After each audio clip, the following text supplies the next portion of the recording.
Hello everyone, welcome to Grammarly Hacks by Kavita. आज के session में हम डिस्कस करेंगे practice set based on topic conjunctions.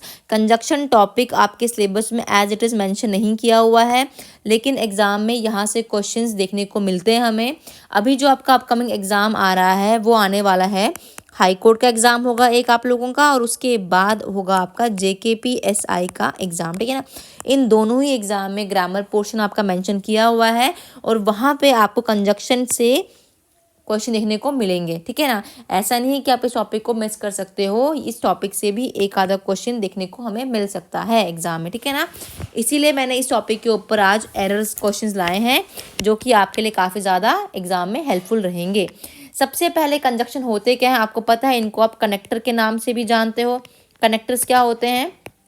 ऐसे आप बोलो, जॉइनिंग वर्ड्स की हम बात करते हैं ना, जो किसी भी वर्ड को बोल लो, आप फ्रेज को बोल लो, या क्लॉज को या सेंटेंस को ज्वाइन करने के लिए हम यूज़ करते हैं, उन्हें हम कनेक्टर कहते हैं। अब जब मैं कहती हूँ क्लॉज, आपको पता है इसके पास खुद का सब्जेक्ट वर्ब होता है, तो कहीं ना कहीं जब हम कंजक्शंस को पढ़ेंगे ना, तो हमें ध्यान में क्या रखना है, conjunctions do have their subject and verb, मतलब उनके पास खुद का एक क्लॉज होगा, ठीक है ना। तो अब देखते हैं हम क्वेश्चंस को वन बाय वन। अगर आपको डिटेल वीडियो चाहिए इस टॉपिक की तो आप मुझे वो मेंशन कर देना, मैं उसकी वीडियो भी आप लोगों के लिए लेके आ जाऊंगी इस टॉपिक की, ठीक है। फिलहाल हम देखते हैं अपना नंबर 1 क्वेश्चन। लिखा हुआ है blank I was ill for several months, comma I lost my job. कहा है क्योंकि मैं क्या था, बीमार था कुछ महीनों से, इसलिए मेरी जॉब मैंने खो दी। अब देखो यहाँ क्योंकि का सेंस आ रहा है ना, तो जब भी क्योंकि का सेंस आता है तो वहां पे वर्ड बना है क्या, बिकॉज। क्योंकि है ना, because. Because I was ill for several months I lost my job. और अगर देखा जाए ये बिकॉज यहाँ पर क्या है हमारा, ये हमारा यहाँ पर कंजक्शन ही तो है ना। कैसे कंजक्शन हमारा, क्योंकि देखो बिकॉज के बाद सब्जेक्ट है आई, वॉज वर्ब है, I was ill for several month, इस क्लॉज में अपना सब्जेक्ट वर्ब है, कॉमा के बाद I lost my subject verb, इसके पास भी अपना खुद का क्या सब्जेक्ट वर्ब है, तो ये हमारा क्या है, कंजक्शन है, ठीक है। नेक्स्ट क्वेश्चन है आपका, it is raining again, comma we will have to cancel the picnic. बोला जा रहा है कि दोबारा से बरसात हो रही है, हमें अपना पिकनिक का प्लान कैंसिल करना पड़ेगा। हाँ देखो बारिश हो रही है इस वजह से ना, इसीलिए। अब देखो इसलिए का सेंस आ रहा है, तो उसके लिए क्या वर्ड बना है आपका, सो वर्ड बना है। तो यहाँ पे क्या आएगा, it is raining again so, इसलिए हमें क्या करना पड़ेगा, अपना पिकनिक का प्लान कैंसिल करना पड़ेगा। तो सो को आप लगा के आ जाएंगे, ठीक है। नेक्स्ट क्वेश्चन है आपका, the match was cancelled, match cancel हो गया है, कॉमा बैड वेदर, किस वजह से हुआ है, बैड वेदर। ये वेदर हमारा क्या है, नाउन है हमारा ना, तो नाउन के साथ हमें पता है कि हमारा प्रपोजिशन होता ही है, तो यहाँ पे क्या आएगा, बिकॉज ऑफ आएगा, क्योंकि कंडीशन दे रखी है ना, इस वजह से, तो यहाँ बिकॉज के साथ क्या आएगा आपका, ऑफ लग जाएगा। देखो यहाँ बिकॉज भी दे रखा है, तो बिकॉज नहीं होगा, बिकॉज ऑफ, इस वजह से, ठीक है। नेक्स्ट क्वेश्चन है आपका, he was happy that he forget to take his paper. वो इतना खुश था कि वो अपना पेपर देना ही फॉरगेट टू टेक, वो अपना पेपर लेना ही भूल गया, है ना। देखो अब यहाँ पर क्या दिया हुआ है, पर्पस की बात की हुई है ना, कि वो क्या अपना पेपर लेना भूल गया। तो दैट दे रखा है, दैट के साथ क्या आएगा, यहाँ पे सो कंजक्शन यूज होगी, he was so happy that, ठीक है ना। क्या होगा यहाँ पे यूज, सो के साथ दैट। तो ध्यान रखना जब भी सो हो, अगर आगे सेंटेंस में दैट दे रखा होगा तो ये पर्पस को डिनोट करते हैं, ठीक है ना, क्योंकि यहाँ रिजल्ट बताया जा रहा है, तो इसलिए हमने यहाँ पर क्या यूज़ किया, सो का यूज़ किया। नेक्स्ट क्वेश्चन हमारा, ऑल्दो ही वर्कड हार्ड, हालांकि वो मेहनत बहुत करता है, ही डिड नॉट सक्सीड, लेकिन वो सक्सीड नहीं हो रहा, ठीक है ना। देखो मेहनत करता है एक पॉजिटिव बात है, बट सक्सीड नहीं हो रहा एक नेगेटिव बात है। मतलब दो कॉन्ट्रास्टिंग स्टेटमेंट्स है ना, दो कॉन्ट्रास्टिंग स्टेटमेंट है, तो हमने यूज़ क्या किया, ऑल दो। और ऑल दो हमारी क्या है, ये कॉन्ट्रास्टिंग के लिए हम कंजक्शन को यूज़ करते हैं, ठीक है ना। इसको अब कुछ नाम भी दे रखा हुआ है, आई गेस इसको कुछ बोलते हैं एडवर्सेटिव कंजक्शंस के नाम से। हाँ इसको हम कहते हैं एडवर्सेटिव कंजक्शंस, ठीक है ना। क्या कहते हैं, एडवर्सेटिव कंजक्शंस। ये क्या होती है, इनको आप सिंपली याद कर सकते हो, जहाँ पे कॉन्ट्रास्ट सिचुएशन दे रखी होती है, मतलब जहाँ पे पॉजिटिव और नेगेटिव साथ में चल रहा हो, ठीक है ना, उनको हम क्या बोलते हैं, एडवर्सेटिव। जैसे कि हम यूज़ करते हैं अपना वर्ड ऑल दो, आप दो भी यूज़ कर सकते हो इसके लिए, बट भी आप यूज़ कर लेते हो, वेयर एज, हाउ एवर, ठीक है। या इवन के साथ इफ़ का यूज़ हम कर लेते हैं, even if, even though,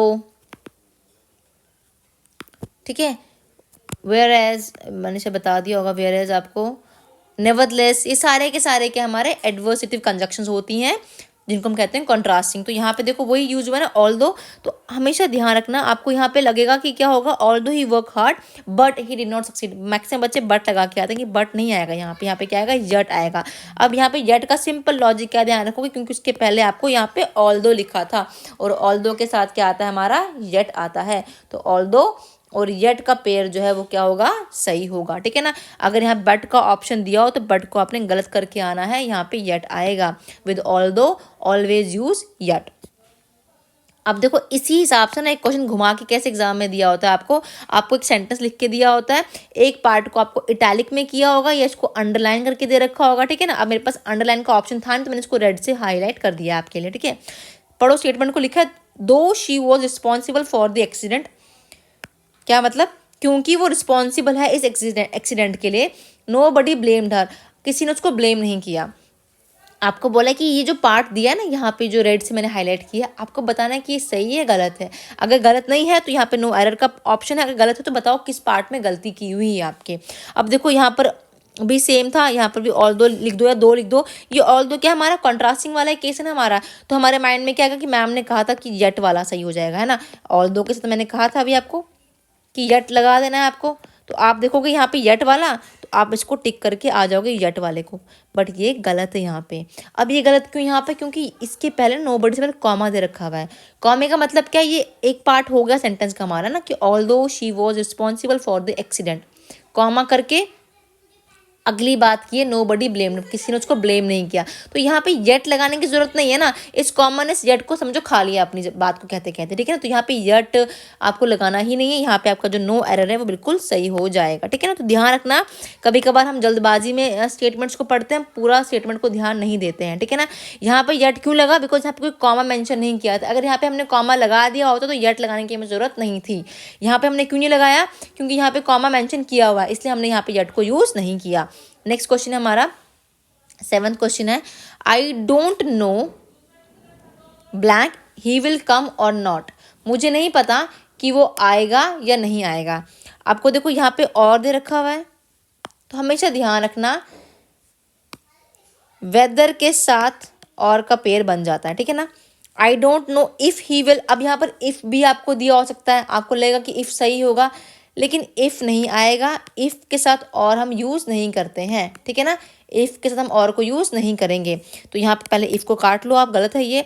I don't know, सो तो ऐसे भी नहीं आएगा। आई डोंट नो एंड भी नहीं आएगा, तो क्या बच्चा, आई डोंट नो वेदर, कि मैंने अभी कहा कि वेदर के साथ और अगर दिया हो तो बिल्कुल सही है, ठीक है ना। वेदर और सही है, वहीं इफ़ और क्या होगा, गलत हो जाएगा आपका, ठीक है। Now next question, for this job you will need, इस जॉब के लिए you will need knowledge of both English blank Chinese.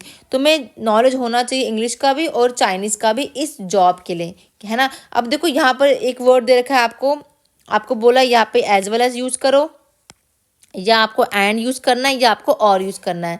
अब ध्यान रखना क्या है आप लोगों ने, जब भी बोथ दे रखा है, ये देखो पहले क्या दे रखा है, बोथ लिखा है ना, बोथ के बाद आपको एज वेल एज नहीं लगाना होता, ठीक है ना। वहीं बोथ के बाद और भी नहीं लगता आपका, लेकिन इस बोथ के साथ आप एंड लगा सकते हो, ठीक है ना। जैसे आप बिटवीन और एंड यूज़ करते हो ना, वैसे आप बोथ और एंड को यूज़ कर सकते हो। अब सेंटेंस क्या कहा है कि इस जॉब के लिए यू विल नीड, तुम्हें नॉलेज होना चाहिए किसका, इंग्लिश का भी और चाइनीज़ का भी। तो हमें लगता है ना कि एज वेल एज सही हो जाएगा, तो यार एज वेल एज लगा लेते हैं, लेकिन एज वेल एज यहाँ पर गलत हो जाएगा, सही क्या होगा, एंड हो जाएगा, क्योंकि बोथ के साथ पेयरिंग में क्या आएगा आपका, लिख लो इसको, बोथ के साथ एंड लगा के आना है। और एग्जाम में ना यही बेसिक क्वेश्चन हमारे आते हैं जो हम गलत करके आते हैं, ठीक है। तो इतना कोई मुश्किल नहीं है, बस छोटे छोटे कॉन्सेप्ट्स को ध्यान रखना है, बोथ एंड का पेयर होता है, ठीक है।